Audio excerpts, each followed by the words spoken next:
अध्यक्ष जी, हम इसके अलावा ये तो बात हो गई पब्लिक सेक्टर की, परंतु केवल पब्लिक सेक्टर से काम चलने वाला नहीं है।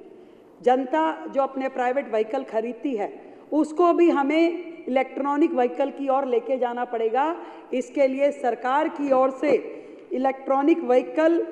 पॉलिसी बनाई जाएगी जिसमें अधिक से अधिक प्रोत्साहन जो है जनता को दिया जाएगा ताकि वो लोग इलेक्ट्रॉनिक व्हीकल लें, उसका उपयोग करें और इस पूरे के पूरे वायु प्रदूषण को कम करने की दिशा में पूरी दिल्ली एक मुश्त एक साथ होकर के खड़ी हो। अभी वर्तमान में जितना टोटल व्हीकल दिल्ली में लगातार खरीदा जाता है, पिछले सरकार का मैं आपको फिगर बताती हूँ, 6,80,000 टोटल व्हीकल खरीदा जाता है गया, और उसमें से 11% उसका मात्र 78,000 व्हीकल जिसमें स्कूटर की बहुतायत है वो ईवी था। तो हम चाहेंगे कि जनता इस और प्रोत्साहित हो कि अधिक से अधिक इलेक्ट्रॉनिक व्हीकल वो ले और उनका इस्तेमाल करे, ये हमारे एजेंडा में है। पुराने व्हीकल की बात भी मैं बताना चाहूँगी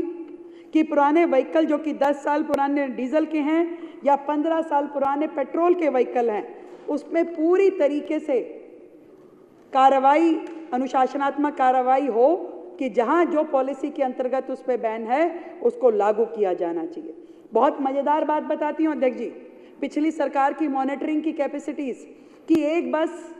यदि ब्रेकडाउन हो गई, किसी सड़क के कोने में खराब हो गई, वो थी नांगलोई की बस और साउथ दिल्ली में चल रही है, साउथ दिल्ली में खराब हो गई तो खड़ी रहती थी वो बस कि नांगलोई से ही कोई बस ठीक करने के लिए आएगा और तब वो बस ठीक होगी और फिर जाकर, क्योंकि तब तक ट्रैफिक कंजेशन, तब तक पॉल्यूशन, हर पूरी वो असुविधा जनता को होती थी जिसकी और किसी का ध्यान नहीं था। उसके बाद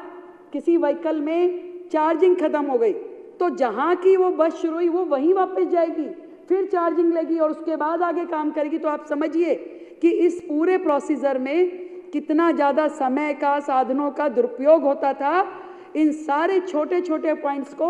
वर्तमान की सरकार कैटरिंग करेगी और जहाँ पे है इनके लिए समाधान देगी कि भाई अगर आपको बस ठीक करने के लिए जो कर्मचारी है वो आपको इमीडिएट जो लोकल आपका बस डिपो है अगर वहीं से आता है तो उसमें क्या दिक्कत है। अगर आपको बिल्कुल नज़दीक के स्टेशन से, नज़दीक के डिपो से चार्जिंग मिल जाती है तो आप क्यों नहीं लेंगे उसको। ऐसे छोटे से छोटा और बड़े से बड़ा